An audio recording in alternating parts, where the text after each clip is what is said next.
a coalition of Nigerian diaspora investors and stakeholders connected to Winhomes Global Services Limited, also known as Winhomes Estate, is staging a high-profile protest and world press conference near the White House in Washington, D.C.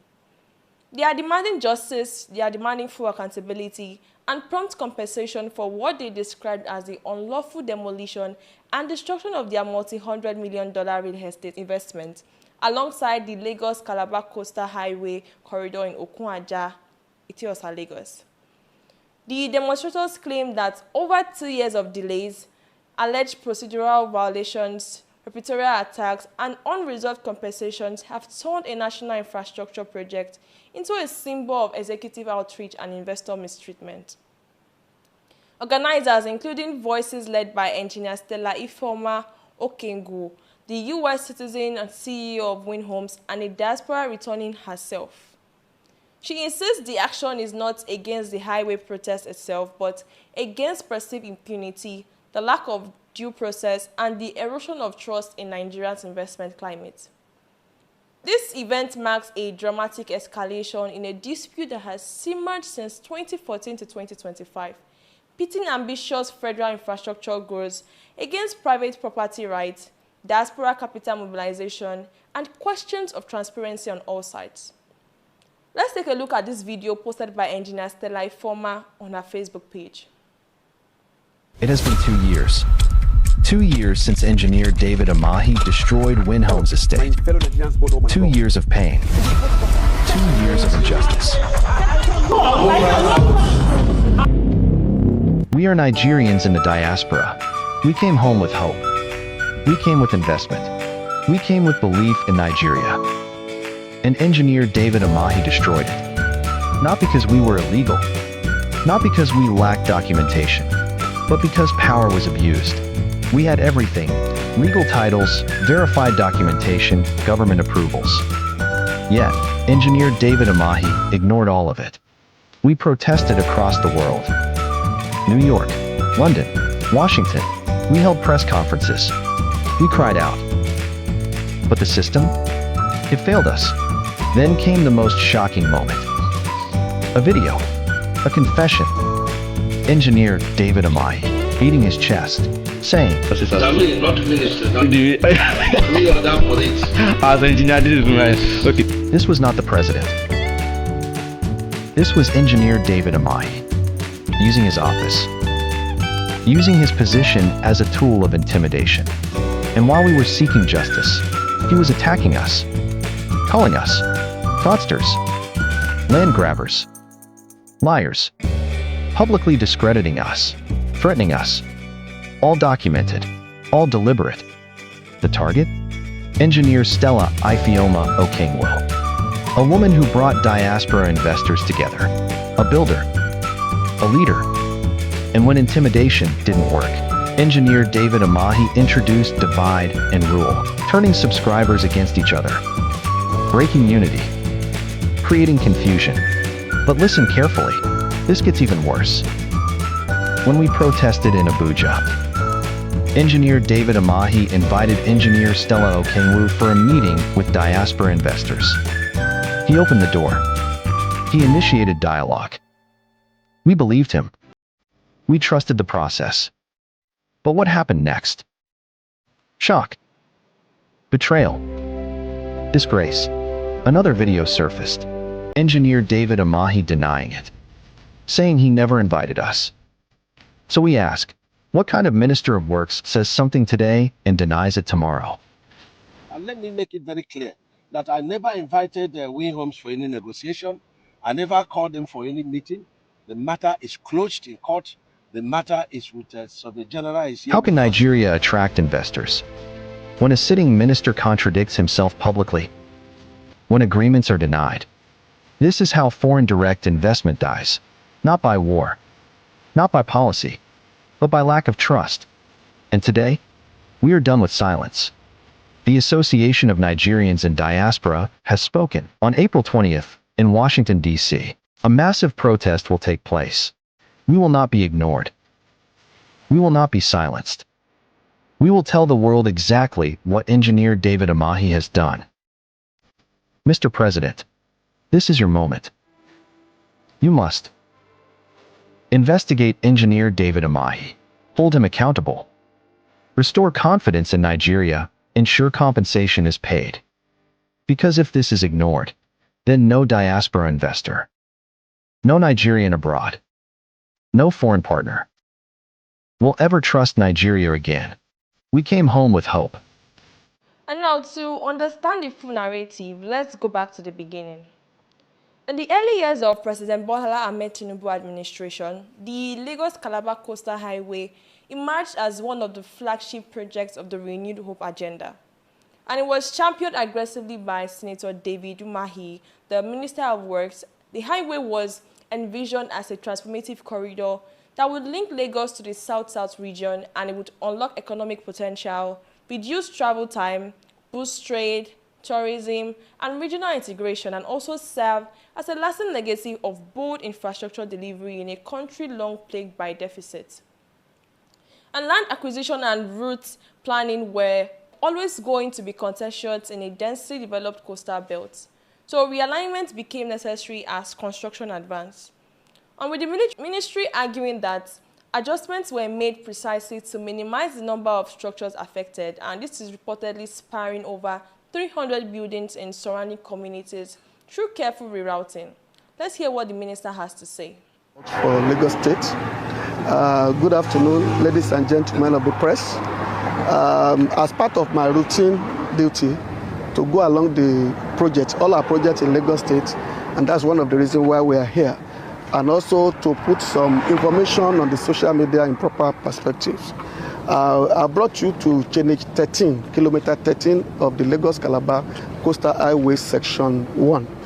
And then where we are, you can see my back, we have an estate called Ocean Bay. That's the name of the estate. And if you can view it from here, I'll be very glad. Let me start by saying that the marking of buildings, at the beginning, the marking of buildings that were done here, it wasn't done in isolation at all. It was done in conjunction with Lagos State government. And let me hasten to say that the Lagos State Ministry of Works and Infrastructure, the Lagos State Ministry of Physical Planning, the Lagos State Lands Bureau, the Surveyor General Office, NTDA, and all others were involved in the marking of structures on the right-of-way of the Lagos-Calabar Coastal Highway. We had not less than 4 representatives from each of these ministries I have mentioned, and in conjunction with Federal Ministry of Works. So we started from Chennai 0, and when we got to this Chennai 13, we encountered a cluster of more than 200 buildings to be demolished. More than 200 buildings were encountered at my back here.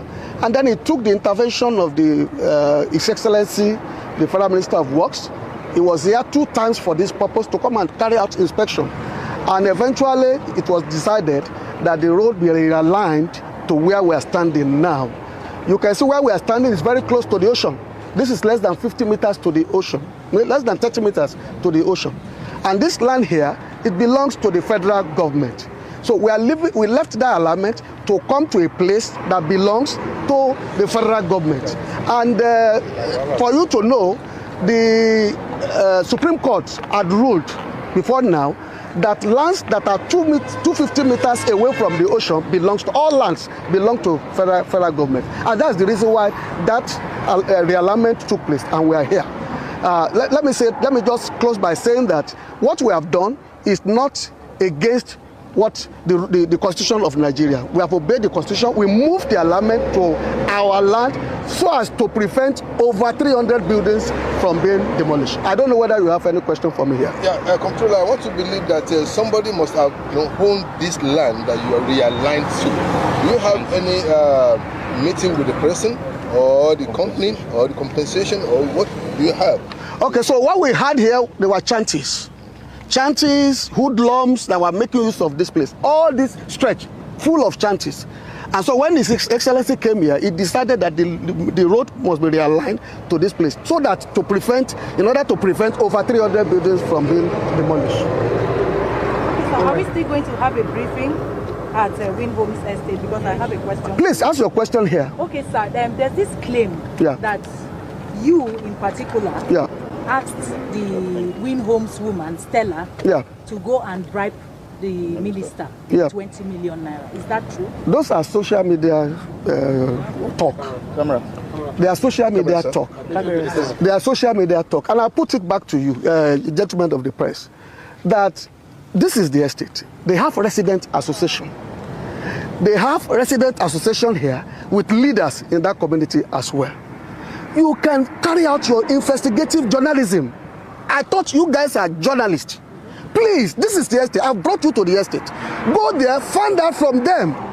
Nothing like that happened. And I challenge whoever is saying that 200 million exchange, it's a pure lie.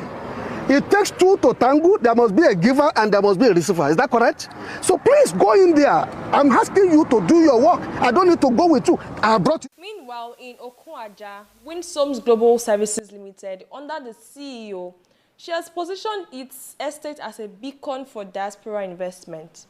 The project was marked as a premium residential development that had successfully mobilized approximately $250 million from Nigerian investors living abroad, along with some foreign nationals.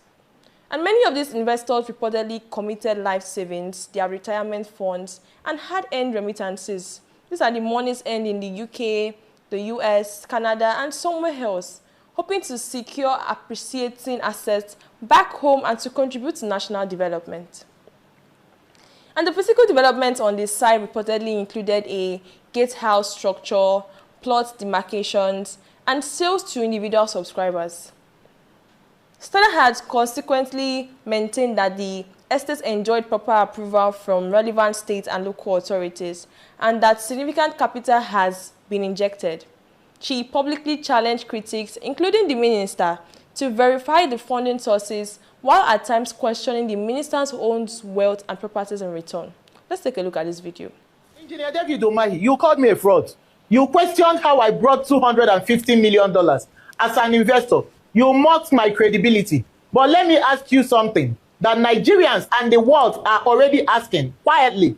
As a former governor of Ebonyi State, how did you build the massive hotel that you named after your child and property associated with you across Enugu, Lekki, and Ebonyi and beyond? How does a public servant, a governor, salary amass such project that runs into billions of dollars? When you look at your own life, your own assets, your footprint in power, do you really feel comfortable pointing finger at a woman who built her wealth transparently, legally, and internationally? You questioned how investors trusted me with $250 million because people trust character.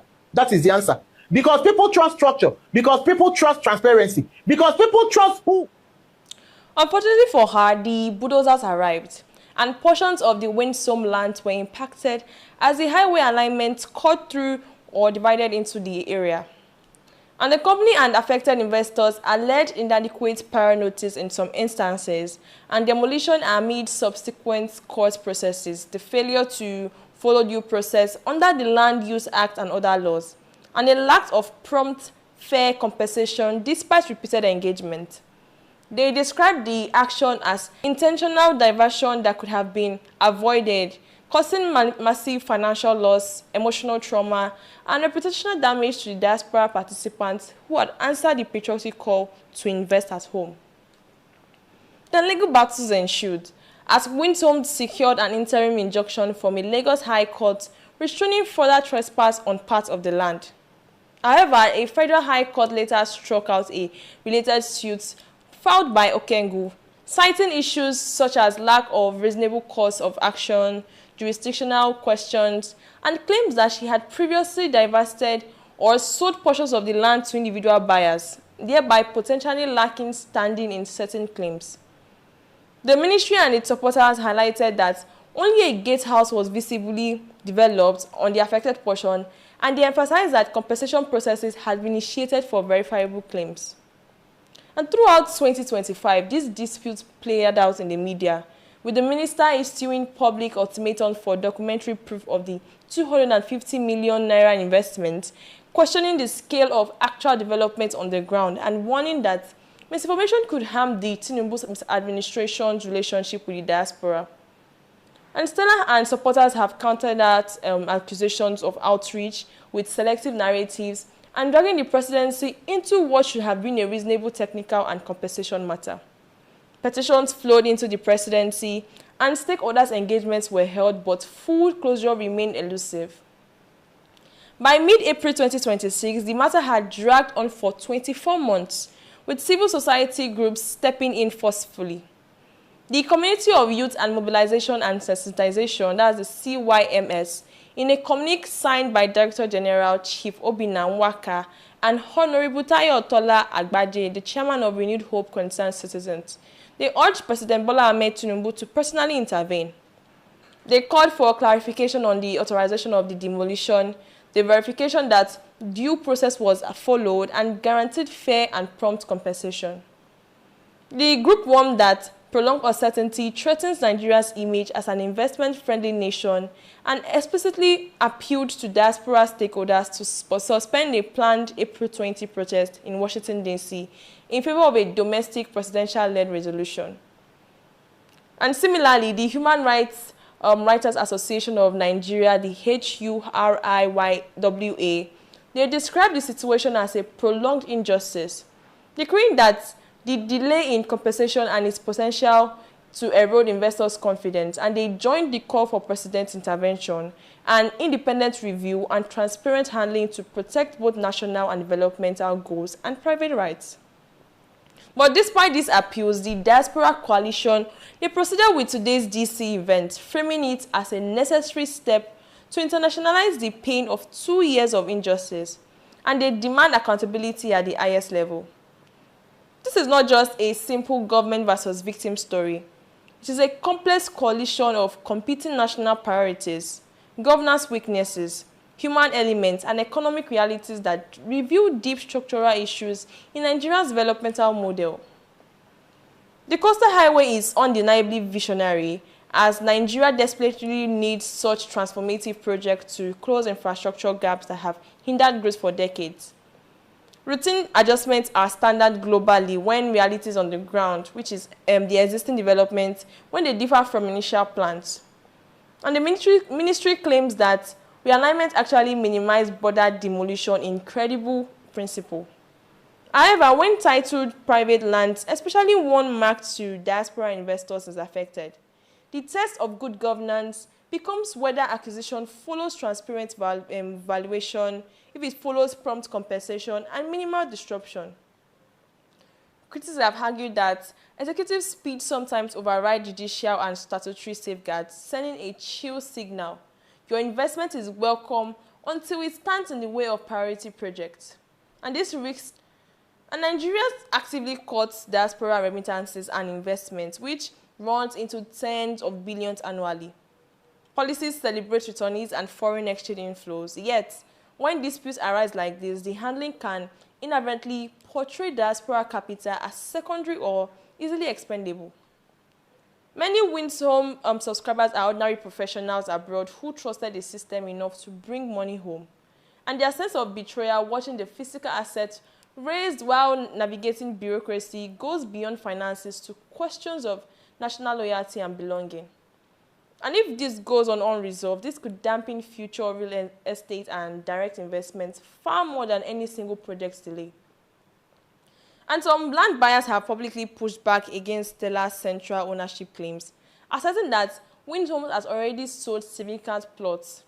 One buyer claimed 70 plots for 1.7 billion, and thus the company may no longer hold full title or standing to represent all affected parties. Let's take a look.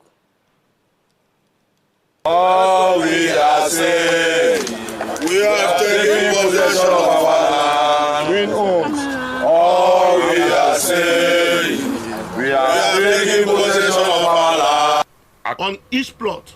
So if you have 10 plots here, that means you're going to pay 125 million naira to her. Some of us here ran around and some argued like, we bought this land since 2021. We have not taken possession. How come you are asking us to pay a development levy? We have not seen any road construction, any gutter construction, no electricity, no water. And you are asking for fee. I said, okay, fine. I have my evidence. I paid 50 million to her. as part of it, allocate my land to me.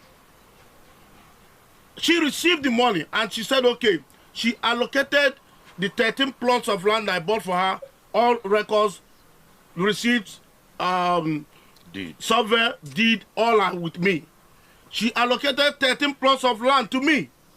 And to my greatest surprise, I came to this very land. And that same 13 plots of land, look at the land that was fenced over there. And that is the land you're seeing. Someone else has fenced the land. And I called on her, madam, who fenced this very land?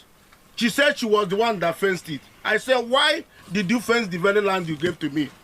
Her response was, she wanted to try if that falls within the 150 meters the federal government gave as a setback. I said, all of this raises uncomfortable questions. How was the 25 million figure adjurated or verified? Was the project primarily advanced stage development or more of a land banking or sales model with limited physical progress, as the ministry has emphasized that the presence of a mainly gatehouse? Forensic clarity on actual sunk costs, subscriber disruptions, the approval chain, and who truly owns what portion is essential for equitable compensation, but media wars have often reduced this to binary shouting matches.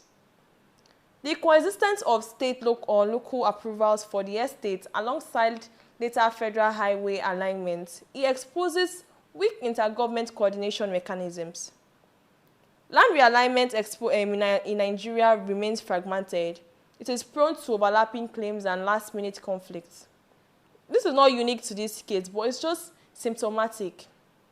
Stronger upfront interministerial, the federal state alignment protocols for mega projects could prevent such escalations. Additionally, let's look at the human and emotional toll. Families abroad monitoring bulldozers via videos, the years of legal ping pong, it just highlights how bureaucratic delays compound financial loss into psychological and trust erosion.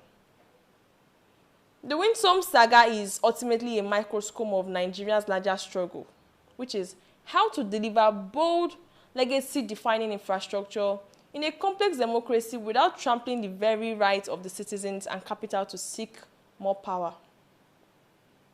One future path prioritizes unhindered state-driven development, accepting some collateral damage as a price of progress.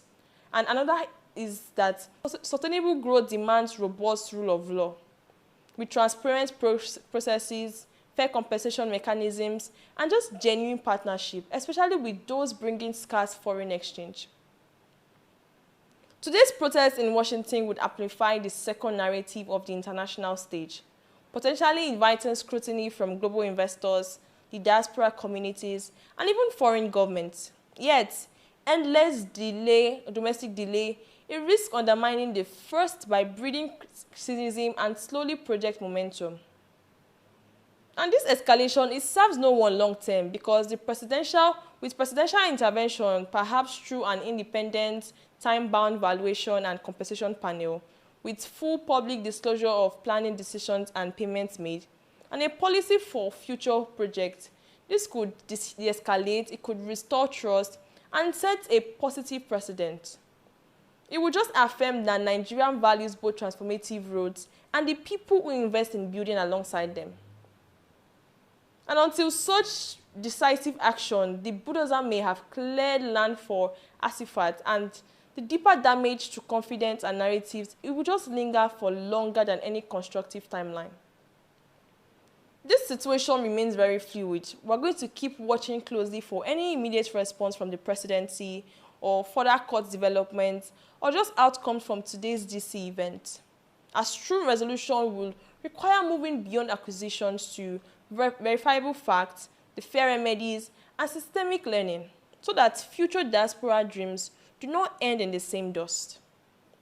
Waivers, what do you think about this story? As the Nigerian government, through the Minister of Works, handled this case with all urgency? Or can Winhomes be fully blamed for these events?